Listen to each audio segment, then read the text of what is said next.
तो यूँ तो चंद्र हमारे धन के कारक ग्रह हैं, यानी कि धन आपके घर में किस तरह से धन आ रहा है, आप कैसे अपने धन को संचय यानी कि एकत्र कर पा रहे हो, जोड़ पा रहे हो। पर यही चंद्रमा हमारे जीवन में फाइनेंशियल प्रॉब्लम लेकर आ जाता है, पैसों की दिक्कतें लेकर आ जाता है। बहुत से कारण हैं ऐसे जो कि चंद्रमा को इसलिए मजबूर कर देते हैं कि वो अपने नेगेटिव प्रभाव यानी कि आपके जीवन में पैसों की दिक्कतें लेकर आ जाएं। देखिए, इंसान पैसा तो बहुत पैसा कमाए या फिर अपने ज़रूरत अनुसार पैसा कमा ले, अगर वो पैसा आपका घर में जुड़ता नहीं है और घर तक पहुंचता नहीं है, यानी कि आपके हाथों में तो आया पर वो टिकता नहीं है, तो समझ लीजिए आपको कहीं ना कहीं चंद्र की खराबियां मिल रही हैं। और आज की वीडियो में मैं आपको यही बताने वाला हूं कि चंद्र जब खराब होंगे तब आपके फाइनेंशियल प्रॉब्लम्स को कैसे ये डामाडोल करना शुरू कर देते हैं, फाइनेंशियल स्टेबिलिटी को हिलाना शुरू कर देते हैं, और इसके लक्षण क्या क्या होंगे जिसके अनुसार आप ये समझ सकते हो कि चंद्रमा के उपाय करने की ज़रूरत है। और साथ ही साथ ये चंद्रमा कैसे हम ठीक कर सकते हैं, क्या इसके छोटे छोटे उपाय हैं, इन सभी की चर्चा आज मैं आपके साथ करने वाला हूं। तो नमस्कार दोस्तों, मैं सुभाष शर्मा चंडीगढ़ से लाल किताब के ज्ञान में आपका स्वागत करता हूं। दोस्तों, चंद्रमा यानी कि आपकी एक डेली इनकम है। हम डेली कमाते हैं, डेली की कहीं ना कहीं इनकम होती है या फिर डेली की कहीं ना कहीं सेविंग्स होती हैं। हो सकता है कि वो सेविंग्स आपके महीने पर बनती हो, आपकी सैलरी आती हो, या फिर आपके डेली के जो खर्च होते हैं वो कैसे मैनेज हो रहे हैं, क्या वो एक्सेस हो रहे हैं, प्लान के अनुसार नहीं हो रहे हैं। तब आपको कहीं ना कहीं समझ जाना चाहिए कि ये चंद्रमा के प्रभाव हैं। आज की वीडियो में आपको कुछ योग भी बताऊंगा जो कि चंद्रमा ऐसे ग्रह बन जाते हैं जब इंसान की हर तरह से एक मुसीबतों की एक दौर शुरू कर देते हैं, यानी कि इंसान जो सुख शांति भरी ज़िंदगी जी रहा था, जो पैसों की एक स्टेबिलिटी को एंजॉय कर रहा था, वही सब हिलनी शुरू हो जाती है। सबसे पहले हम ये समझ लें कि चंद्रमा जब खराब होगा तो निशानियां क्या देगा, यानी कि आपको सिम्टम्स पता लगेंगे और वो आपकी डेली रूटीन लाइफ में पता लगेंगे। सबसे पहले तो कुछ चीज़ें हैं, मान लीजिए चाहे वो निर्जीव हैं चाहे वो जीवित हैं, आपके वहाँ पर असर जाहिर होने शुरू हो जाएंगे। आपके घर की मोटर, जो पानी की मोटर होती है, वो कहीं ना कहीं समय समय पर ख़राब होगी। आपके घर में गंदा पानी आना शुरू हो जाएगा। हो सकता है कि म्यूनिसिपल कॉरपोरेशन का जो पानी आता है उसी में कहीं गंदगी आनी शुरू हो जाए और उसको कंज्यूम करके पीकर घर के बीमार भी हों लोग।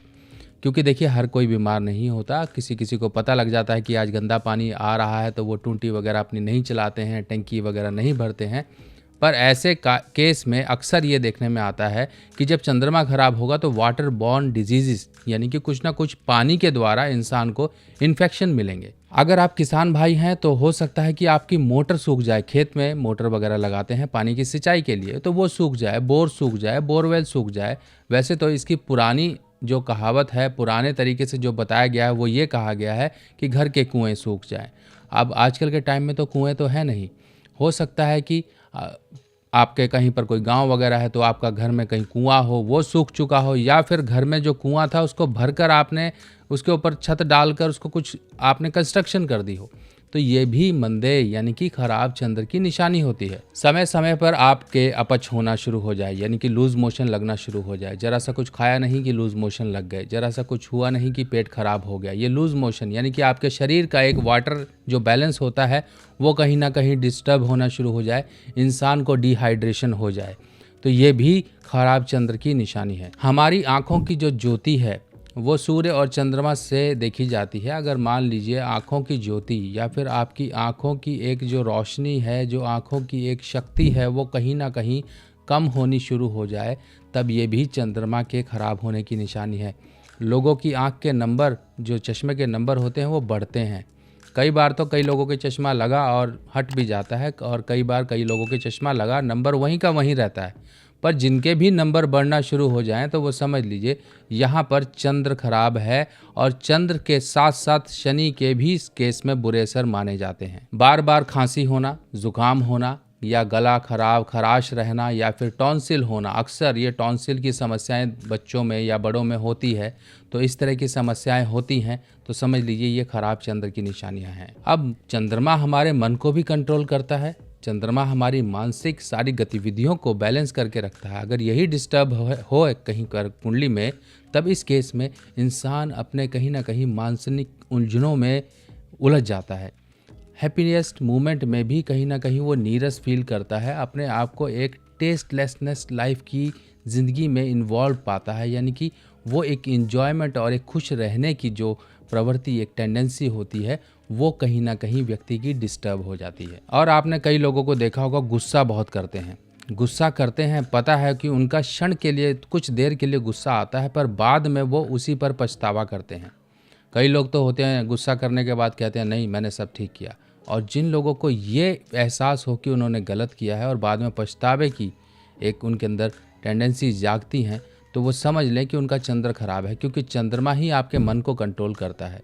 और उस समय जब परिस्थितियां ऐसी होती हैं कि जब मन पर कंट्रोल नहीं रहता, सिर्फ और सिर्फ ज़ुबान चलती है, गुस्से में आप आके कुछ भी बोल जाते हो, बाद में आप पछतावा करते हो, तो ये मंदे चंद्र यानी कि वीक चंद्र की एक निशानियां हैं। अब चंद्रमा हमारी एजुकेशन को भी गवर्न करता है। अगर मान लीजिए आप किसी तरह की कोई एजुकेशन ले रहे हैं, आपका मेंटल कंसंट्रेशन नहीं बन पा रहा है, आप फोकस नहीं कर पाते हो, आपके दिमाग के जो घोड़े होते हैं, क्योंकि घोड़े भी चंद्रमा से ही देखे जाते हैं, और ये दिमाग के घोड़े भागते हों, आप इन पे काबू ना कर पाते हो, तो समझ लीजिए कि ये कहीं ना कहीं आपके ख़राब चंद्र की निशानियां हैं। एजुकेशन, आपके दिमाग पर कोई चीज़ें आप फोकस ना कर पाओ, कंसंट्रेट ना कर पाओ, आप एक्सप्रेस ना कर पाओ। स्टूडेंट्स में तो ये खास कर प्रॉब्लम होती हैं जब चंद्रमा की कहीं ना कहीं डिस्टर्बेंस उनकी एजुकेशन को कहीं ना कहीं ख़राब करती हैं। अब कई बार तो ऐसा होता है कि माँ बहुत बीमार रहे, माँ के साथ कहीं ना कहीं संबंध खराब रहे, या माँ को कहीं ना कहीं दिक्कत रहे, ये भी खराब चंद्र की निशानी है। घर में आप कंबाइंड फैमिली में रहते हो, माँ ज़्यादा बीमार है, माँ की सेवा के लिए लोग लगे पड़े हैं, माँ की दवाइयों पर खर्चा बहुत ज़्यादा हो रहा है, ये भी एक ख़राब चंद्र की निशानियाँ हैं। अब मैं आपको कुछ योग बताता हूँ। वो योग, टेक्निकल पॉइंट्स को मैंने फिर भी सिंप्लीफाई करने की पूरी कोशिश की है, फिर भी मैं आपको योग बता दूँ। जब भी चंद्रमा, अगर मान लीजिए चंद्रमा आपकी कुंडली में छठे भाव में है, और वो वर्षफल में जब भी 8वें घर में जाते हैं या 12वें घर में जाते हैं, तब इस केस में ये इंसान की मानसिकता और कहीं ना कहीं फाइनेंशियल प्रॉब्लम को जाहिर कर देते हैं। दूसरा योग ये है कि जब भी चंद्रमा 12वें घर में हो और वो वर्षफल में, एनुअल हॉरोस्कोप जो होता है आपके जन्मदिन से शुरू होता है, वो एक टेबल है लाल किताब का, जिसके अकॉर्डिंग हम ये पता लगाते हैं कि अब वो जन्म कुंडली का ग्रह इस वर्ष आपके किस भाव में पहुंचा है, उस अनुसार उसके रिजल्ट होते हैं। जब भी 12वें घर का कुंडली का चंद्रमा वर्षफल में पहले घर में आ जाए, तब ये इस केस में इंसान की रातों की नींदें कहीं ना कहीं डिस्टर्ब कर देता है, फाइनेंशियल प्रॉब्लम देता है, और परेशानियां पता नहीं कहां कहां से आती हैं। इंसान कहीं ना कहीं फाइनेंशियल गलत डिसीजंस ले लेता है, पैसों को लेके परेशानियां झेलता है। जो पैसे वो जोड़ के रखे थे किसी काम के लिए, वो कहीं ना कहीं उल्टे सीधे कामों में खर्च हो जाते हैं। या यूं कहें कि कमाया तो बहुत, एक समय आया जिस चीज़ के लिए आपने प्लान किया था उसके लिए आप काम ना कर पाए, और वही पैसा आपका कहीं ना कहीं उल्टे सीधे कामों में खर्च हो गया। लाल किताब की सभी सामग्री अब आप मेरी व्हाट्सएप कैटलॉग पर आसानी से देख सकते हैं, और आप अपने एड्रेस पर मंगवा भी सकते हैं। अब हम उपाय क्या करेंगे? देखिए, उपाय भी ज़रूरी है। अगर मान लीजिए चंद्रमा के आपको ये सिम्टम्स अपने जीवन में जाहिर हो रहे हैं, तब हमें कुछ छोटे छोटे उपाय कर रहे हैं। उपाय के तौर पे सबसे पहले तो आप अपने घर के जो वेस्टेज ऑफ वाटर है उसको कंट्रोल कर लीजिए, क्योंकि वेस्टेज ऑफ वाटर ही सबसे बड़ी हमारी प्रॉब्लम होती है। आजकल के टाइम में हम अपने घर के वेस्टेज ऑफ वाटर को तो शायद कंट्रोल कर लेते हैं, पर बाहर जाते हुए हो सकता है कि कहीं पर नल खुला हुआ है, कहीं पर पानी बह रहा है, कुछ है, अगर हम उसको बंद कर सकते हैं फिर भी देखकर हम अनदेखा कर देते हैं, तो ये गलती हमारी है। और ये चंद्र के बुरे प्रभाव हमको देंगे। देखिए, कुछ चीज़ें हमारी टेस्ट लेती हैं, अगर हम उन टेस्ट में फेल हो गए तो हम जितने मर्जी कर्म कर लें, उनके असर हो सकता है उस तरीके से नहीं मिल पाते हैं जिस तरीके से हम एफर्ट्स करके हम अपने उपाय करते हैं। तो बाहर की चीज़ें जो आपको प्रकृति टेस्ट ले रही है, उसको ज़रूर आप सफल पूर्वक उसका ध्यान रखें। पानी बह रहा है तो बंद कर दीजिए, और इस तरह से थोड़ा ध्यान रखिए कि गंदे पानी को गंदा मत करिए। कहीं पर आप ट्रैवल पे जा रहे हैं, पानी को गंदा कर रहे हैं, कहीं पॉलीथीन फेंक रहे हैं, कहीं कुछ कर रहे हैं, इस तरह की चीज़ें मत करिए। और अब आपने एक उपाय करना है, एक रुमाल बराबर कपड़ा लीजिए, उसके अंदर एक मुट्ठी चावल रख लीजिए। आपके घर में एक चांदी का सिक्का होगा, दीपावली वगैरह को आप लेते ही हैं, आपके घर के कैश बॉक्स में पड़ा होगा, वो सिक्का निकालिए, उस सिक्के को उस चावलों में रखिए, और ये सोमवार या मंगलवार के दिन आपने करना है। उसको गांठ मार लीजिए और अपने घर के वहाँ रख लीजिए जहाँ पर आपका पैसा, रुपया पैसा पड़ा हुआ है, वहाँ पर रख लीजिए। इससे आपके चंद्र के बुरे प्रभाव मंगल की सहायता पाकर सही होंगे और आपकी फाइनेंशियल, मेंटल हेल्थ या हर तरह की प्रॉब्लम से इससे रिलीफ मिलेगा। अगर आपकी माता बीमार रहती हैं तो उनको लाल रंग की चूड़ी, यानी कि चूड़ी लाल रंग का ऊपर डिज़ाइन होगा सिर्फ, चाहे वो किसी भी तरह का डिज़ाइन बन जाए। चांदी की चूड़ी होगी, उसके ऊपर लाल डिज़ाइन होंगे। लाल डिज़ाइन नहीं बन पाते हैं तो नेल पेंट से आप कुछ ना कुछ उनके ऊपर जो आकृतियाँ होती हैं वो कार्विंग करके बनाते हैं, छेद कर देते हैं या किसी तरीके से वो बनाते हैं, तो उसके अंदर नेल पेंट भर दीजिए लाल रंग का और अपनी माता को गिफ्ट कर दीजिए सोमवार या मंगलवार के दिन।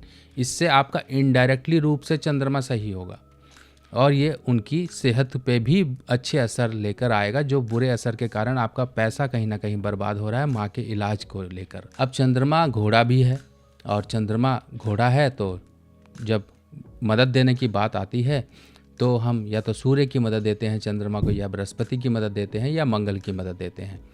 तो अगर आपके घर के आसपास कोई घोड़े वाला है या फिर कहीं अस्तबल है या घोड़े वाला, आपको आजकल तो ये पालकी या शादी वाले लोग भी मिल जाते हैं, घोड़ा है, घोड़ा या घोड़ी कोई भी किसी भी कलर का हो कोई प्रॉब्लम नहीं। अगर सफ़ेद मिल जाए तो बहुत बढ़िया, क्रीम या ऑफ वाइट कलर का मिल जाए कोई प्रॉब्लम नहीं है, ले सकते हो, कोई भी घोड़े का आप चयन कर सकते हो। समय समय पर चने की दाल इच्छा अनुसार, चाहे 1 किलो दे दो चाहे 2 किलो दे दो, उस घोड़े को आप दीजिए और हो सके तो अपने हाथों से खिलाओ।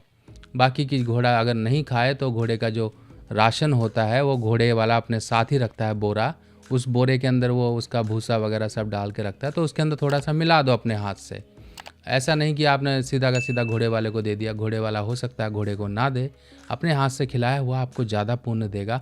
आपके चंद्रमा के बुरे प्रभाव ऑटोमेटिकली कैसे सही हो जाएंगे आप पता भी नहीं लगा पाओगे। अब जब चंद्रमा आपका डिस्टर्ब है और ये छोटे छोटे उपाय आपको फ़ायदा देंगे, तो इसके साथ साथ एक काम और ज़रूर करना है कि आप जितना हो सके ऑफ वाइट या फिर ये जो लाइट कलर के कपड़े होते हैं, वाइट या ऑफ वाइट, इस तरह के कपड़ों का प्रयोग करें और लाल रंग को ज़रूर शामिल करें। लाल रंग कैसे शामिल कर सकते हैं? हो सकता है आप अपने अंदर की बनियान वगैरह रेड कलर की पहन लीजिए, आप रुमाल रख सकते हैं, कोई हैंड टावल आप लाल रंग की इस्तेमाल कर सकते हैं, घर में जो आपका टावल है वो लाल इस्तेमाल कर सकते हैं, घर की बेडशीट या कर्टेन या टेबल क्लॉथ कुछ भी, या गाड़ी में अपनी सीट के कवर के आप लाल कलर कर सकते हैं। इस तरह की चीज़ों का लाल रंग जितना इस्तेमाल करेंगे उतना चंद्रमा जो बलहीन हो चुका था मंगल की शक्ति पाकर सही होगा। अब ये कुछ छोटे छोटे तरीके हैं जिनसे हम ये करते हैं, बाकी कुछ टेक्निकल तरीके भी होते हैं, वो अकॉर्डिंग टू द कुंडली ही किए जाते हैं, पर ये उपाय हर कोई कर सकता है। आपके जीवन में परेशानी आ रही है तो इनको करिए, देखिए आपको कैसे रिलीफ मिलना शुरू हो जाएगा। बाकी अगर चंद्रमा बहुत ज़्यादा मानसिक परेशानी दे रहा है तो गोल्डन कलर का मोती, जो कि बृहस्पति और चंद्र दोनों का ही मेल माना जाता है, पुखराज भी इसके आगे कुछ काम का नहीं है। अगर आप पुखराज पहनना चाहते हो तो सजेशन आपको यही है कि गोल्डन मोती पहन के देखिए। दिमागी परेशानियां हैं, वाइट कलर का मोती पहन रहे हो तो उसकी जगह गोल्डन मोती पहनिए। पहनने के लिए आपको अनामिका उंगली, यानी कि छोटी उंगली के साथ वाली उंगली होती है, इसमें पहनिए। सोमवार या गुरुवार के दिन पहन के देखिए कि आपको एक छोटा सा सस्ता सा मोती कैसे हजारों लाखों के पुखराज से कितने बढ़िया इफेक्ट देना शुरू कर देगा, आप अंदाज़ा भी नहीं लगा पाओगे। तो दोस्तों ऐसे ही और जानकारियाँ लेके मैं आपके सामने फिर हाजिर होऊंगा। तब तक के लिए अपने सुभाष भाई को आज्ञा दीजिए। नमस्कार।